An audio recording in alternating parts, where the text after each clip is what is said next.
નમસ્તે વિદ્યાર્થી મિત્રો, આજે વાત કરીશું વાર્ષિક પરીક્ષાના સંપૂર્ણ આદર્શ પ્રશ્નપત્ર ધોરણ 11 અને વિષય ભૂગોળનું સંપૂર્ણ વિદ્યાર્થી મિત્રો 80 ગુણનો પ્રશ્ન જે છે તેનું સોલ્યુશન મેળવીશું.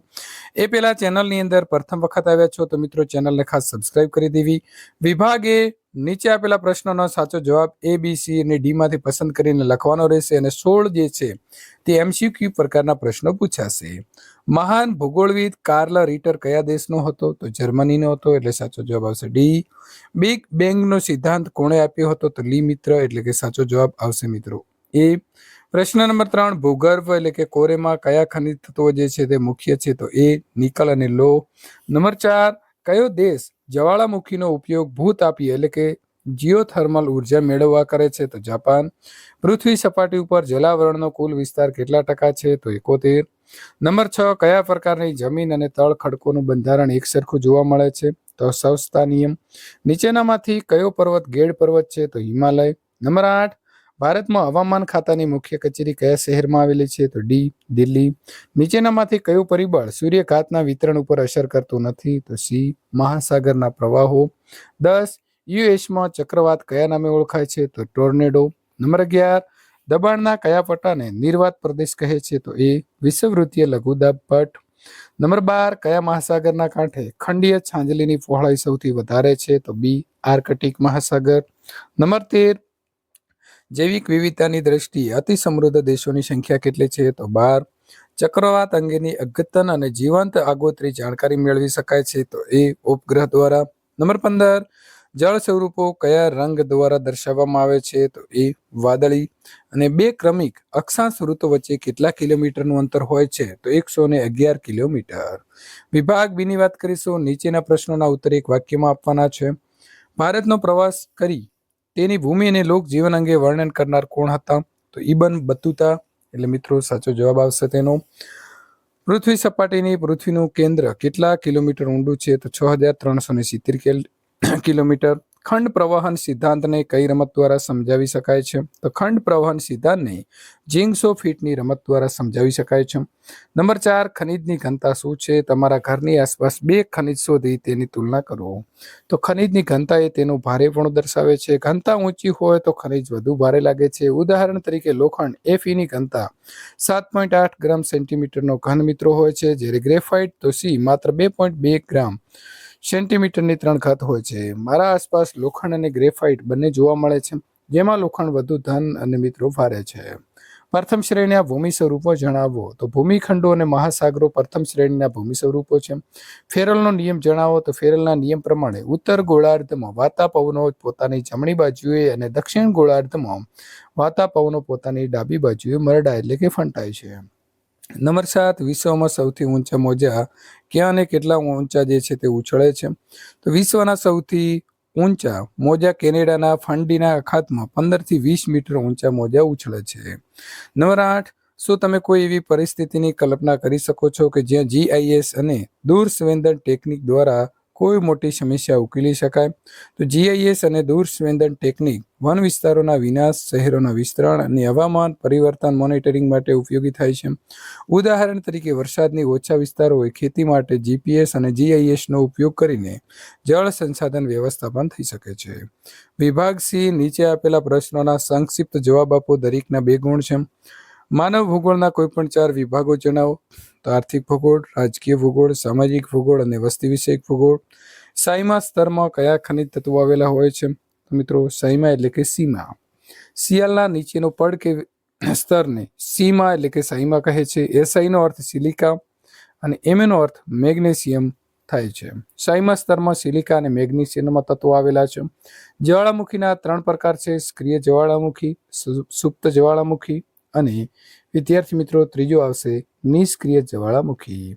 ખનિજના મુખ્ય પ્રકારો જણાવો. તો મિત્રો પહેલું આવશે ધાતુયુક્ત ખનિજ અને બીજું આવશે બિન ધાતુયુક્ત ખનિજ. પ્રશ્ન નંબર 5, રીના અને તેના મિત્રો રણ પ્રદેશની મુલાકાત લે છે. ત્યાં તેઓ જુએ છે કે રેતીની ટેકરીઓ અને વિશિષ્ટ આકારવાળા ખડકો જોવા મળે છે. રીના વિચાર કરે છે કે પવનના કયા કાર્યથી આ ભૂમિ સ્વરૂપો રચાયા હશે. તમે કહી શકશો કે રીનાએ કયા ભૂમિ સ્વરૂપો જોયા હશે અને તે કેવી રીતે બન્યા હશે? તો પવનના ઘસારણ કાર્યથી રચાતા ભૂમિ સ્વરૂપો ઊંડાણપાત્ર ભૂછત્ર ખડકો, ઇન્સેમારબર્ગ, જ્યુમેન અને વાર્ડંગ પવનના નિક્ષેપણ કાર્યથી રચાતા ભૂમિ સ્વરૂપો, રેતીના ઢુવા, બારખાન્સ અને લોએસના મેદાન વગેરે. ઉષ્માવરણ એટલે શું? તો મધ્યાવરણની સીમા ઉપર આશરે 80 કિલોમીટરથી શરૂ થઈ અવકાશમાં જ્યાં વાતાવરણ પૂરું થાય છે ત્યાં સુધી ઉષ્માવરણ વિસ્તરેલું હોય. અહીં મિત્રો હવા અતિશય ગરમ અને પાતળી હોય છે. અવકાશી ઉલ્કાઓ આ સ્તરના ઘર્ષણથી સળગીને નાશ પામે છે. એ રીતે તે પૃથ્વીને ઉલ્કાથી થતા નુકસાનથી બચાવે છે અને હવામાન વૈજ્ઞાનિક વાતાવરણને આ ભાગને આયનાવરણ કહે છે. રેડિયો પ્રસારણના મોજાઓ ઝીલીને આ આવરણ તેમને પૃથ્વી ઉપર પાછા મોકલે છે. તેથી રેડિયો પ્રસારણ માટે આ આવરણ અગત્યનું છે. નંબર 7, વૈશ્વિક તાપ વૃદ્ધિના નિયંત્રણ માટેના પગલાં જણાવો. મિત્રો પગલાં અહીંથી લખી શકશો. નંબર 8, તમે એક તળાવની પાસે ઊભા છો અને જુઓ છો કે ઉનાળામાં તેના પાણીના સ્તર ધીમે ધીમે ઘટી રહ્યો છે. તમારા મિત્રને આ પ્રક્રિયાની પાછળનું કારણ સમજાવવું હોય તો તમે તેને બાષ્પીભવનના લક્ષણો કેવી રીતે સમજાવશો? તો બાષ્પીભવનના લક્ષણો નીચે પ્રમાણે છે. પવનની ગતિ વધુ તેમ બાષ્પીભવન વધુ. જેમ તાપમાન વધતું જાય છે તેમ બાષ્પીભવનની ક્રિયા ઝડપી બને છે. શિયાળા કરતાં ઉનાળાની ઋતુની અંદર બાષ્પીભવન વધુ થાય છે. વિષુવવૃત્તીય પ્રદેશોમાં સૌથી વધુ બાષ્પીભવન થાય છે. જીવાવરણ એટલે શું? જીવાવરણની અંદર કોનો સમાવેશ થાય છે? તો પૃથ્વી સપાટીની સમગ્ર જીવસૃષ્ટિને સાંકળતા આવરણને જીવાવરણ કહે છે, જેમાં સૂક્ષ્મ જીવો, નાના મોટા કીટકો, પ્રાણીઓ, જીવાણુઓ, પક્ષીઓ, વનસ્પતિ સૃષ્ટિ વગેરેના સમાવેશ થાય છે.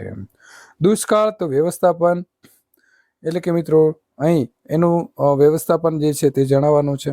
ત્યાર પછી નંબર 11, ભૂસંકલન એટલે શું અને તે થવાના કારણો. તો મિત્રો ભૂસંકલન એટલે ઉપરથી સરખી પડવું અથવા તો ધસી પડવું, તેને ભૂસંકલન કહેવાય.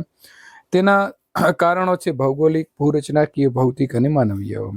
નકશાની અંદર પ્રમાણ માપ દર્શાવવાની 3 પદ્ધતિઓ કઈ કઈ છે?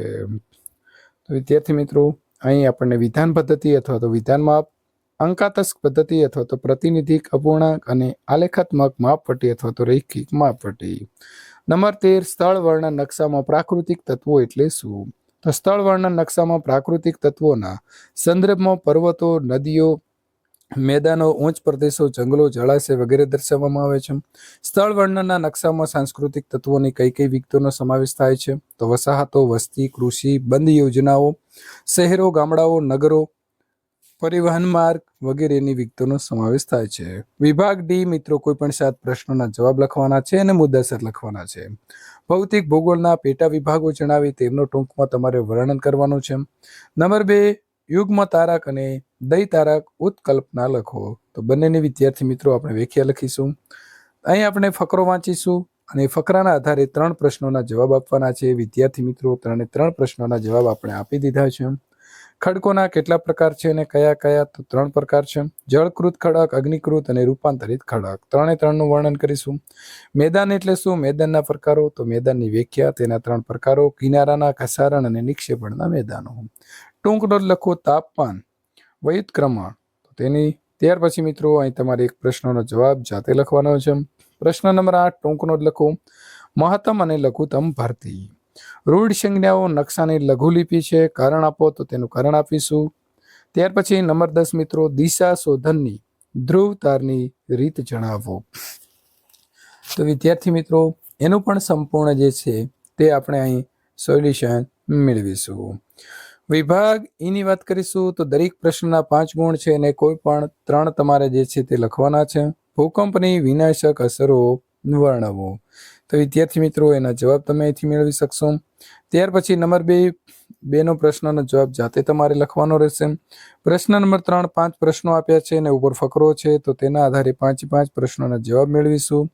નંબર 4, જૈવ વિવિધતાનું જતન કરવાના ઉપાયો સમજાવો. તો એના ઉપાયો વિદ્યાર્થી મિત્રો તમે અહીંથી જોઈ અને લખી શકો છો. ત્યાર પછી નંબર 5, કુદરતી પ્રકોપો અને દુર્ઘટનાઓ વિશે સવિસ્તાર તમારે સમજ આપવાની છે. તો તેની સંપૂર્ણ સમજ વિદ્યાર્થી મિત્રો અહીંથી તમે મેળવી શકશો. વિદ્યાર્થી મિત્રો અહીં સંપૂર્ણ જવાબ સાથે આપણે સોલ્યુશન આપી દઈએ છીએ. ત્યાર પછી આ જ પ્રકારના બીજા પ્રશ્નપત્રો મેળવવા માટે અહીં આપેલી એન્ડ સ્ક્રીન ઉપર ક્લિક કરી શકો છો.